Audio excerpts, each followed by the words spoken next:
Alaikum everyone. May the peace and blessings of God be upon all of you.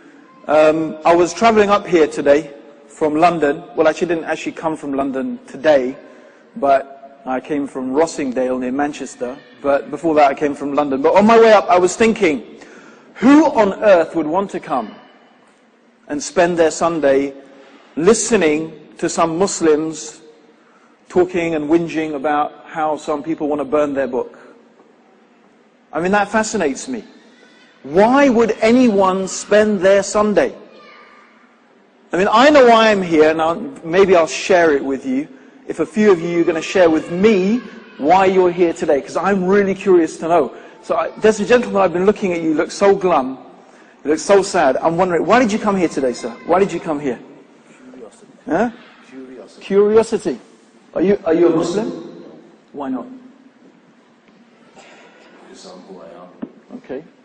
And is that, why did you come? Yeah? Curiosity, yeah? Curiosity. What did curiosity do? Why are you here, Dave? I know, just the uniform. Why are you here today? Because I was invited. You had to come. No, I didn't have to come. But I was invited and I was... It was politically correct to come. No, I was invited and I was interested to support the community. Great. So you wanted to come? Yes, I was quite happy to come, yes. And how about the gentleman next to you? I came here because I don't know anything at all about the Muslim faith, and I wanted to find out why you believe in your faith. Wow, fantastic. Good. That's a good start. Let me ask some Muslims why they're here today. Let's ask some Muslim women. They do speak, actually. They do have a voice. I hope I picked the right one. So, sister over here, yes, yeah. She's been pointed out to me. Ask this one. Sister, why are you here today? Because I think it was interesting to see how many Muslims would be supporting the whole issue that the Quran was burnt, and to educate other people about what the Quran is about, basically. Excellent. So you happy with the turnout? Alhamdulillah, yeah. Good. How about you?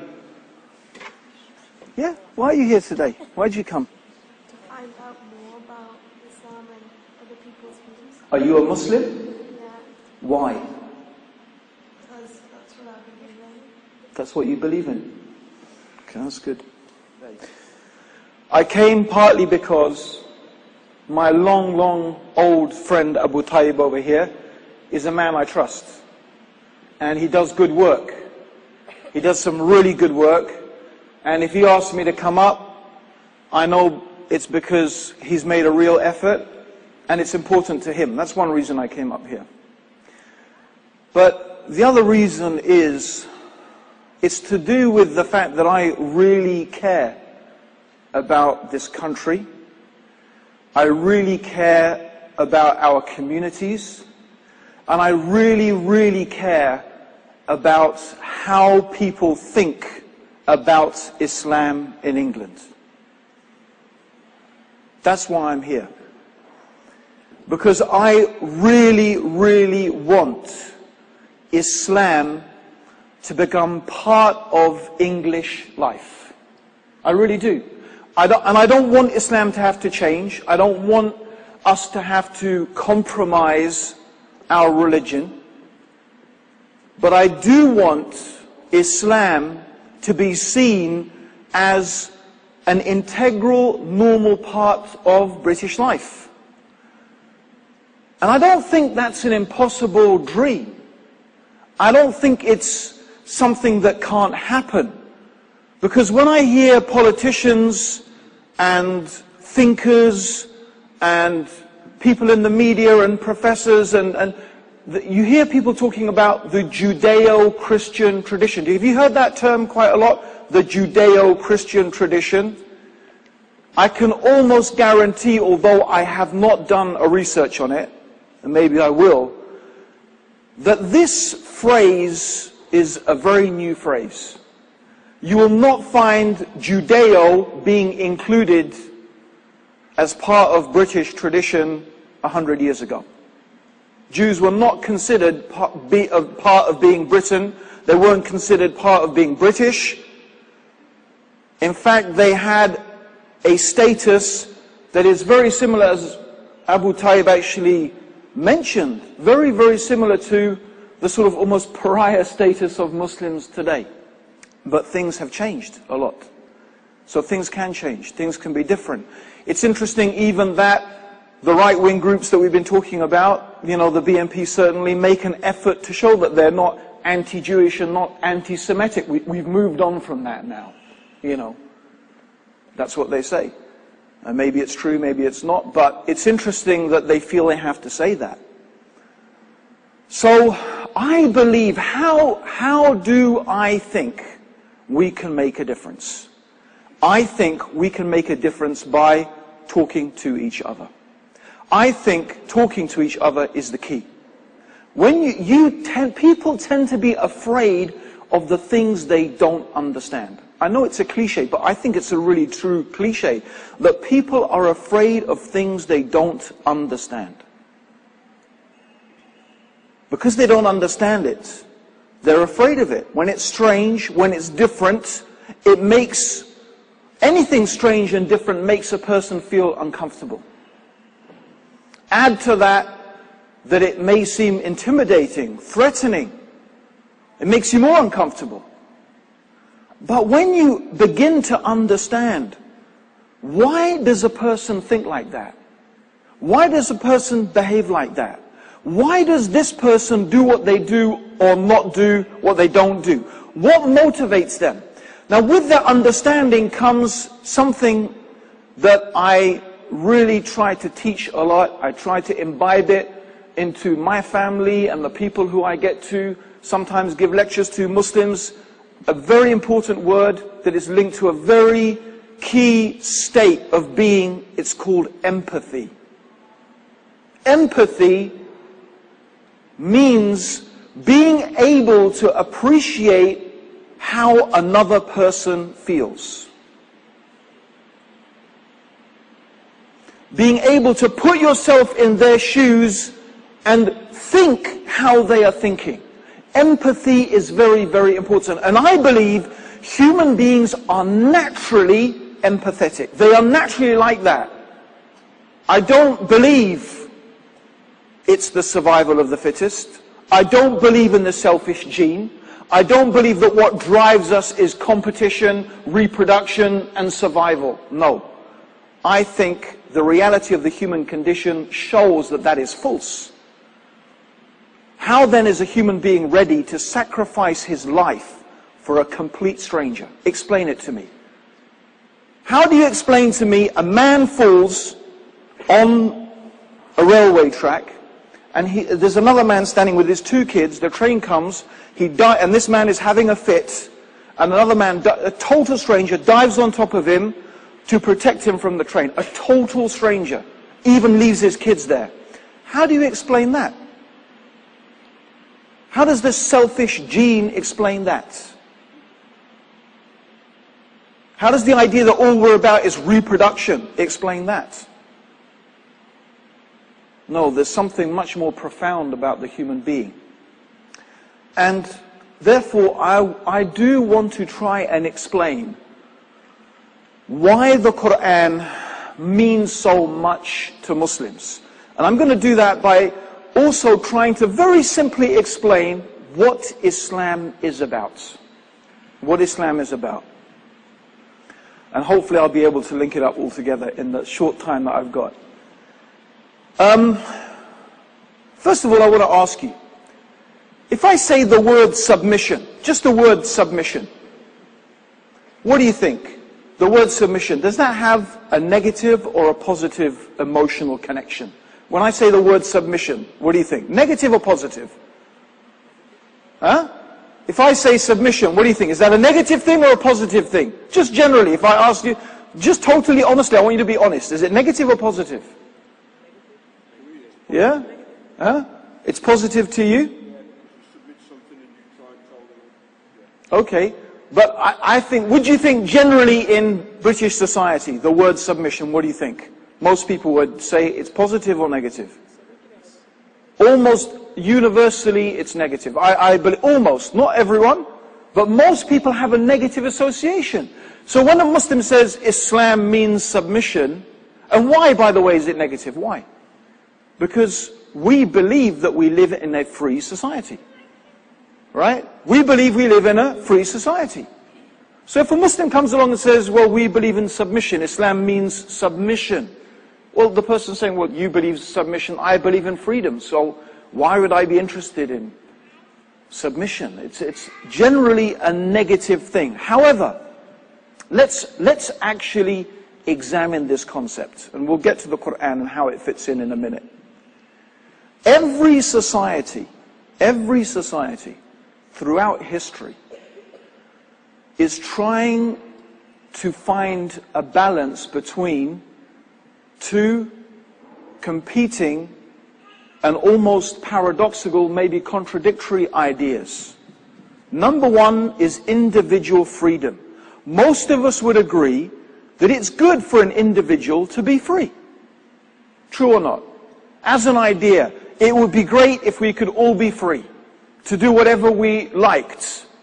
True or not? As a concept, the idea of freedom appeals to us. That's why it's very emotive. Freedom, free society. This is because we love the idea of freedom. But on the other hand, we also realize that you can't leave individuals free to do whatever they like. True or not? Can we leave individuals to be free to do anything they like?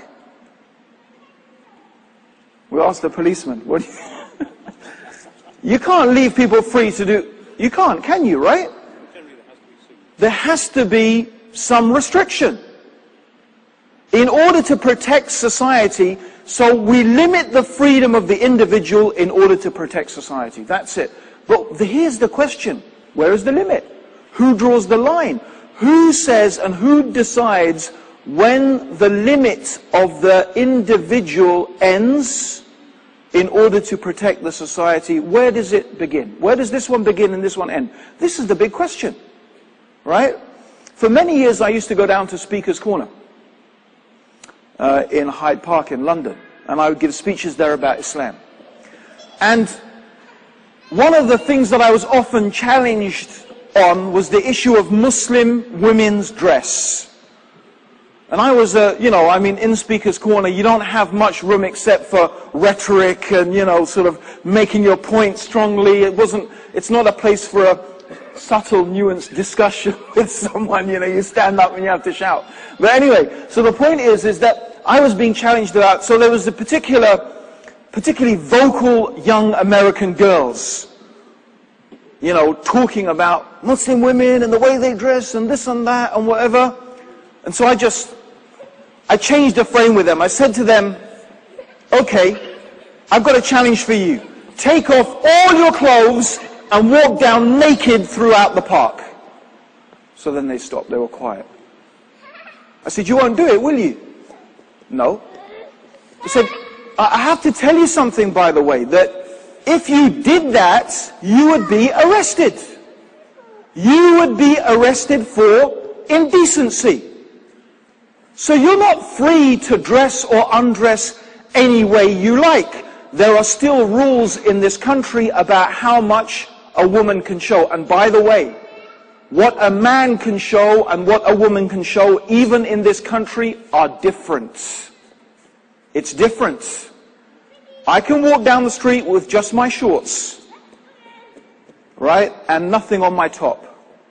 If a woman walked down the street with nothing except her shorts, she would be taken away. Why? Because the woman is not like the man. There's something different. Now my question is, who decides how much is covered? Who decides how much is decency? Who decides how much we should show and how much we shouldn't show? That's the really important question. Who makes that decision? I don't think it's necessarily a democratic one. But the point here, and the very important point is, no, we do have some standards. They may be different standards, but we have some standards. And we recognize even that there is a difference between men and women. But the point that the Muslim, and this comes to the Quran, you see, we would claim from our perspective that when human beings decide to impose upon other human beings their idea of where these limits are, I think this is right and this is wrong. I think this is good and this is evil. I think this is what you should eat and what you shouldn't eat, what you should dress and what you shouldn't dress, what you should drink and what you shouldn't drink, what you should smoke and what you shouldn't smoke, or whatever it may be. And you leave that decision to human beings. We believe as Muslims that actually human beings are incapable of making those decisions and getting the right balance. Yes, we can make the decisions, but can we get the balance right? The problem is that human psychology and human society is so sophisticated, so complicated. The interaction between human beings is so sophisticated and complicated. Our perspective, the Islamic perspective, is that actually we can't get that balance right. And when we try, we always end up with prejudice. We will have one group of people trying to impose their ideas. Let's take, for example, the idea that we've heard about the media. Abu Tayyib talked about the media. The media is very, very powerful in making you think. Think about it. Why do people dress the way they do?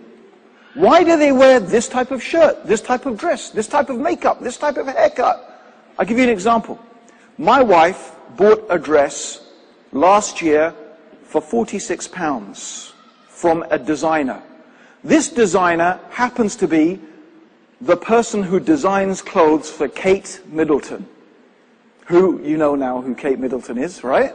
Okay, she's going to be marrying Prince William, right? And my wife, now since the announcement of the engagement, my wife's a fanatic eBayer, right? She put this dress on eBay.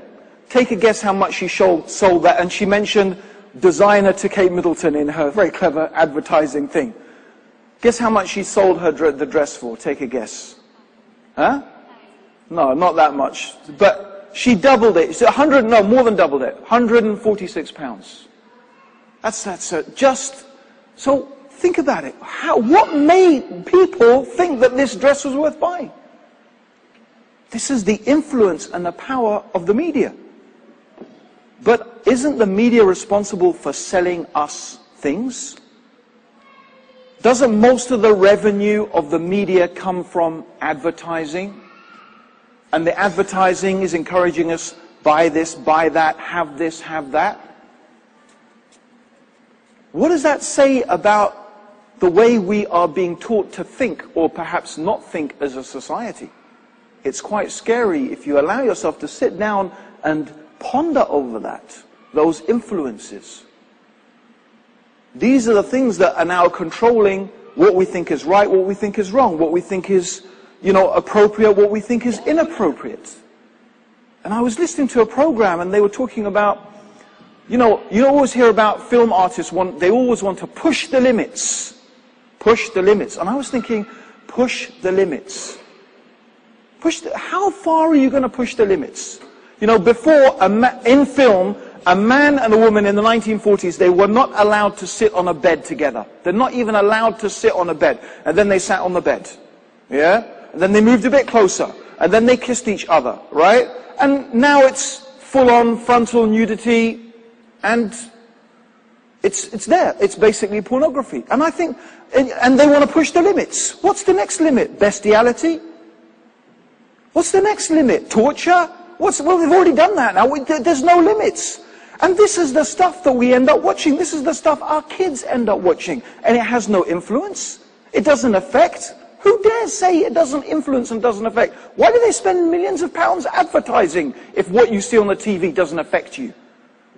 Push the limits, push the limits. To me, it's just incredible. And if you think about it, then there are no limits. And that's why we would say you need a book from God. And it has to be from God. If you don't have your morals anchored in a transcendental reality or in God, let's just say, if you don't have your morals anchored in something that comes from God. Why God? Because the concept of God as a concept, it's unchangeable. God knows everything. God sees everything. His wisdom is perfect. His knowledge is complete. And it's something, therefore, that should be unchanging, that shouldn't be messed around with. Only God ultimately can have that effect.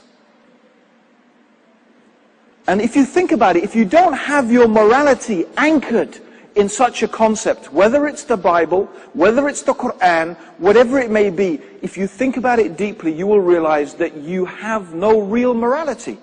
Because you can always push the limits. Where is the limit? Who decides what the limit is? If you think about it, there is ultimately no limit. And that's why we believe that it is so important. The Quran is not, you see, it's not only, you see, today to talk to people about religion, to talk about God, it's also abstract.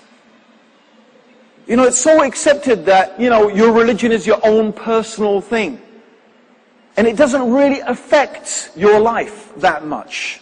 This is such a common statement. I'm not saying that everyone's like that, but it's so common. Religion is a personal thing, as if, I don't know, it's just like some chat you have with God every now and then, or maybe not even that. I don't know what they mean by it's a personal thing and you shouldn't really bring it into public life. But this idea of religion is so removed from what Islam teaches. The Quranic concept, and I believe the concept that all the prophets taught, the concept of Jesus, of Moses, of Abraham, of all the monotheistic faiths, is that no, religion is your life. It's not just a part of your life, it is your life. It dictates what you believe is right and wrong, what you believe is good and evil, what you believe is appropriate and inappropriate. And you can't push the boundaries of that, because that's God you're talking about. You're talking about God. You can push the boundaries of God.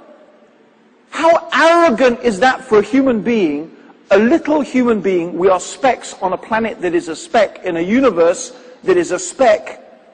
As the Prophet Muhammad described, the universe is like a ring in the desert before the throne of God. Imagine that, a ring in the desert. And we human beings, with our limited reason, we're going to say and think that we know better than God? No. This itself is a type of madness, we would think. So this is very important. The Muslim's life is rooted in the Quran. That's where we get our criterion by which we judge. And that's what we believe a truly moral, successful, harmonious society must be rooted in something like that. In something like that. It's essential for successful societies and indeed successful individuals. So this is the concept of submission. And if you think about it, we all submit to someone or something. All of us submit. Think about it. For example, ask the police officer, well, you're wearing a uniform. Why do you wear the uniform? Huh? So you can be identified. Do you like your uniform? Huh? I'm talking about the actual, let's put it this way. If you walked into Topshop, yeah, and you saw your uniform hanging up there, would you say, "Ooh, that's what I'm going to wear this Saturday night"? You know, it's like, who wore a school uniform when they went to school? Hands up, who wore a school uniform? Did you enjoy wearing your school uniform? Do you like it? Huh? Most of you didn't, right? So why did you wear it then, if you didn't like it? Why did you wear the school uniform? If you didn't like wearing the school uniform, why did you wear it? Huh? Because you had to. But I thought it was a free country. I thought it was a free country. No, we all do things all the time.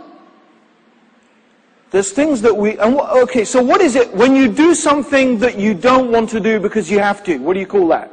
What are you doing? You're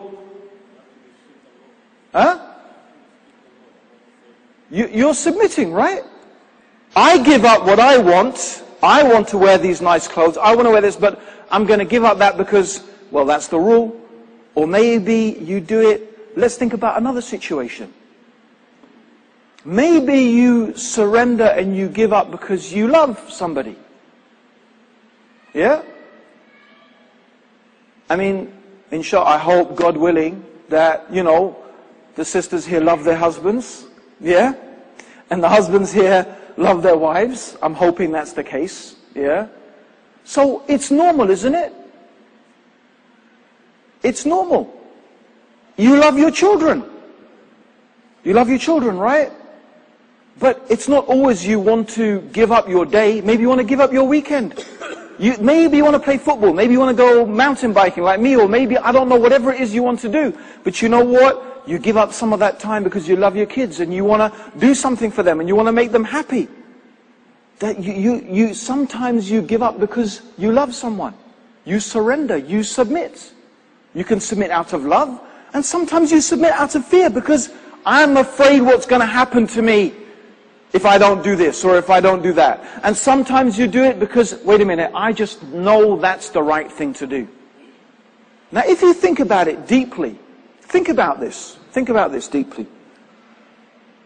Can anyone think of any moment in your entire existence when you are not submitting to someone or to something? Think about it. Your entire existence where you are not submitting to someone or something. I mean, you can't. I'm sorry. Whatever you say, you'll think that actually, yes, I am submitting to someone or something. When you're asleep, you're submitting for your need to sleep. That our existence is submission. So what is Islam saying? Think about this. Think about the concept. Or I'm not telling you the details, I'm telling you the concept of Islam. If you want to understand Islam, it's the concept that's key. What Islam says is, look, actually, the being that is most worthy of our submission is God. If we submit to someone because we love them, well, God is more worthy of our love. Because whatever we have ultimately from goodness comes from God ultimately. So God is more worthy of our love. If we submit because we're afraid, well, we should be more afraid of God than anything else because He is more able to punish us than any other being. And if we submit because it makes sense, because it's intelligent, because it's wise, well, who is more wise than God? So therefore, the one that is most worthy of us submitting to is God. So here's the question. How do we submit to God? How do we know the best way to live our life? How can we know what God wants us to do? How can we love God? How can we express our love for God? How can we keep away from the things that God doesn't? That's where the Quran comes in. We believe that that's why God has sent books. For example, the Torah to Moses, and the Injil or the Gospel to Jesus, and the Quran to Muhammad. These are books or guidance from God to teach us how to live our life in a way that is pleasing to God. That is the essential importance of the Quran. That's what it's about. Now, if you understand that, as Abu Tayyib said, it's not the actual burning the Quran that's the problem. It's not the burning the Quran that's the problem. The issue is the insult that is intended. The point is, I want to insult your book. I mean, a Muslim would say, as we said, that's actually one of the ways we've been taught that if we want to dispose of old Qur'ans or torn Qur'ans or something, one of the ways we're allowed to dispose of it is by burning it. And it's not considered to be insulting the Qur'an. But the point is, it's the intent. But the issue here is, you see, for the Muslim, that is ultimately as if someone is attacking, well, almost the purpose of life itself. the whole foundation on which morality and decency and the idea of right and wrong is built on this book. And someone wants to insult it. Because if you look at the essential teachings of the Quran, for someone to say it's evil, it's an evil book, honestly, it really is absurd. Because if you look at the essential teachings of the Quran, what is it? Number one, there is one God. This universe has a creator, and there are many verses in the Quran that talk about, look at the heavens, the earth, the alternation of the night and the day, look within yourselves, look at the animals, these are all signs that point to a creator. An organized, systemized universe points to one who has designed it and created it and organized it and systemized it. It's very simple, logical conclusion. And this creator can't be the same as the creation. This is the basic message of the Quran about God. There's one God. God is not like anything in this universe. And because God has created the universe and given us life, we should worship God. We should thank God. We should praise God. Because God has power over everything, we should seek help from God. That's the basic message of the Quran. And God is most wise. He knows what's best for us. And so when He gives us some guidance and says, this is the best way for you to live, we'll try to live that way. If God says don't drink alcohol, it's not because God doesn't want us to have a good time. It's because God knows that alcohol is going to damage us individually and collectively. I mean, we only need to look at the statistics of what alcohol does. How much violence, how many deaths, how much abuse in homes, how many rapes, how much police time is spent looking after people pouring out of pubs and clubs on a Saturday night and a Friday night. Instead of going and dealing with criminals, they have to go and make sure that this person who's so drunk, he would drown on his own sick. So he has to be looked after. Is that a good use of police time? Is that what taxpayers should be spending their money on? People who can't control themselves, to look after them? It's evil. Where's the logic that marijuana is forbidden and alcohol is allowed? They're just as bad as each other. There's no particular logic in it. It's just a cultural thing. It's not scientific. So God is not saying don't drink alcohol because I don't want you to have a good time. God is saying don't drink alcohol because this is bad for you. This is not going to help you.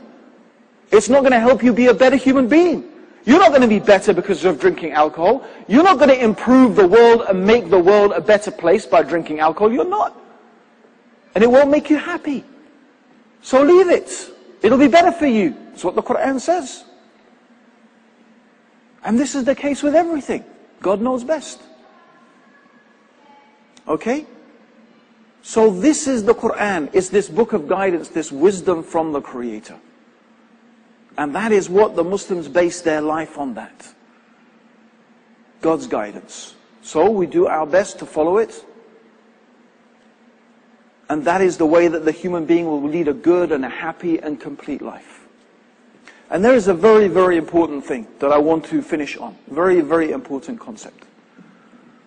Is that the Muslims, you see, we believe the Quran is the actual speech of God. You know, for example, if you're familiar with the Bible, then you'll know, for example, about the 10 Commandments. The 10 Commandments is actually God saying, thou shalt not do this and thou shalt not do that. It's almost as if you could put God in parenthesis. You could say, this is God clearly saying something. Muslims believe the Quran is like that. It's actually the speech, it's God talking to us. It's God actually talking to human beings. And therefore, that is something very precious. That is something we have to hold in the highest respect and highest esteem.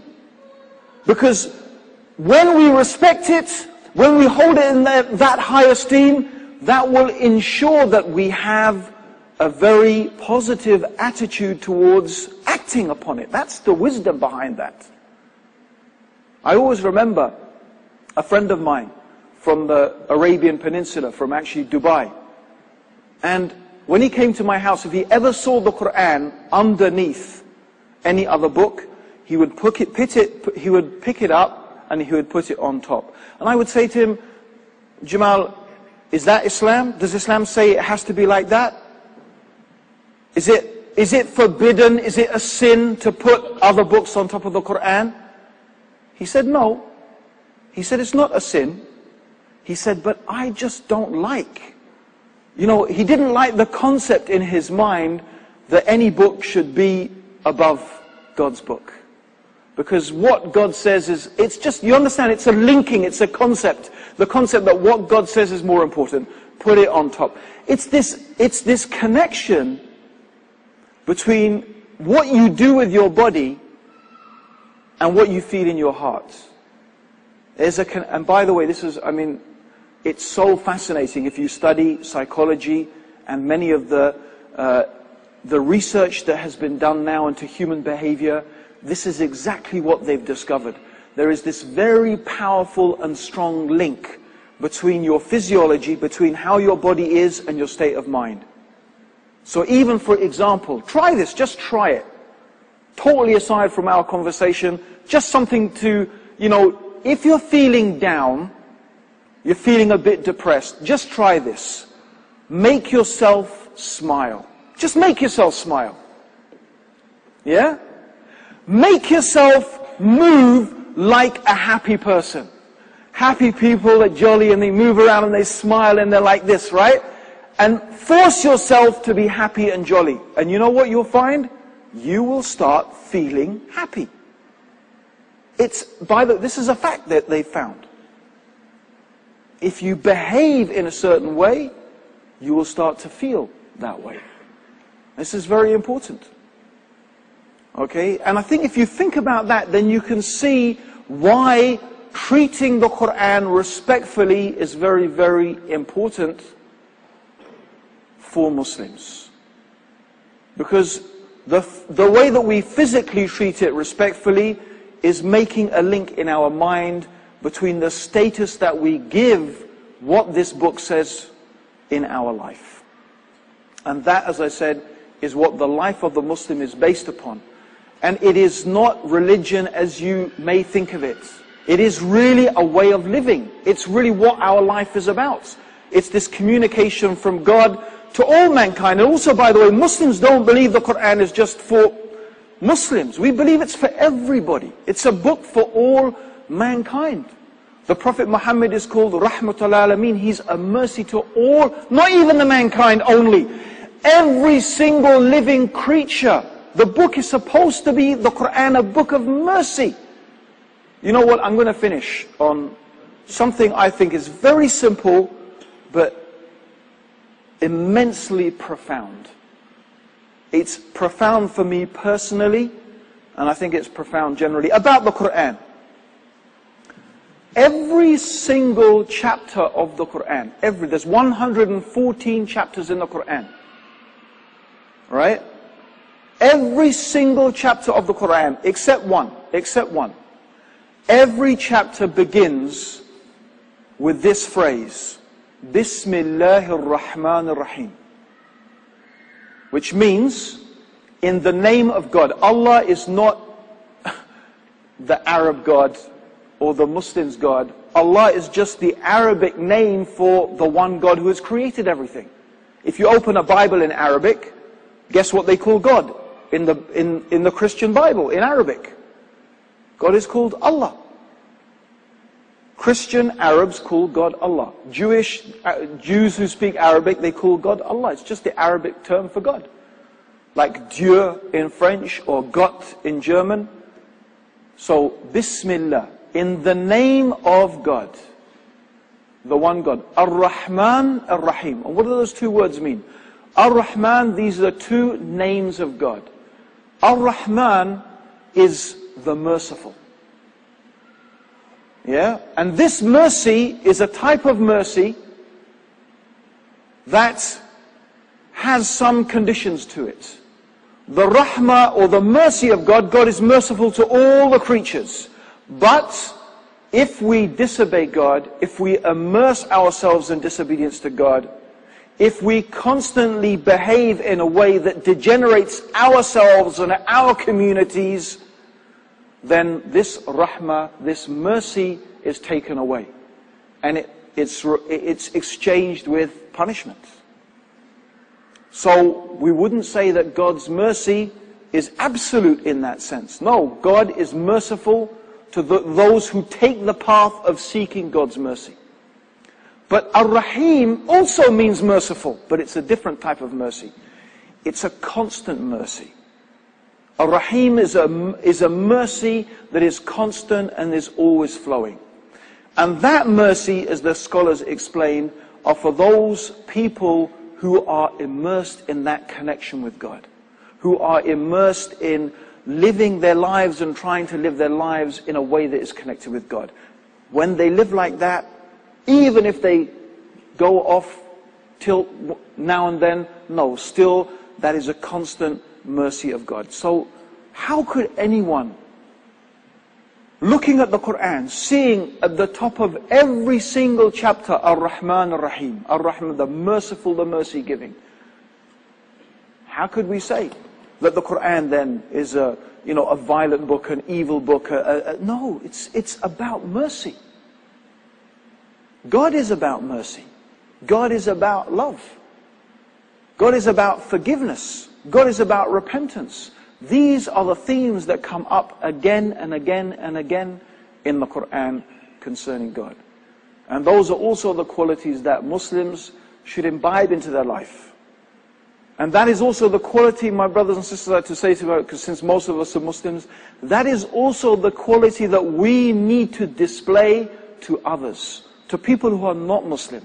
Where is the quality of mercy? Where is our mercy? Where is our forgiveness? Where is the overlooking of faults? This is the qualities that Muslims should have. These are the qualities that we found manifest and imbibed in the Prophet Muhammad. May God's peace and blessings be upon him. His character was the Quran. He was the walking Quran. And what was he? You find he was so merciful, so forgiving, so kind, so compassionate. This is the example that we need to follow. This is the path that we need to tread. Thank you very much for giving me some of your time, allowing me to share a little bit of my vision. I hope that in some way we've come to a little bit of a closer understanding of the basic concepts of what Islam is about and why the Quran is so important. May the mercy and the blessings and the forgiveness of God be with us all. Jazakallah khair. Assalamu alaikum wa rahmatullahi.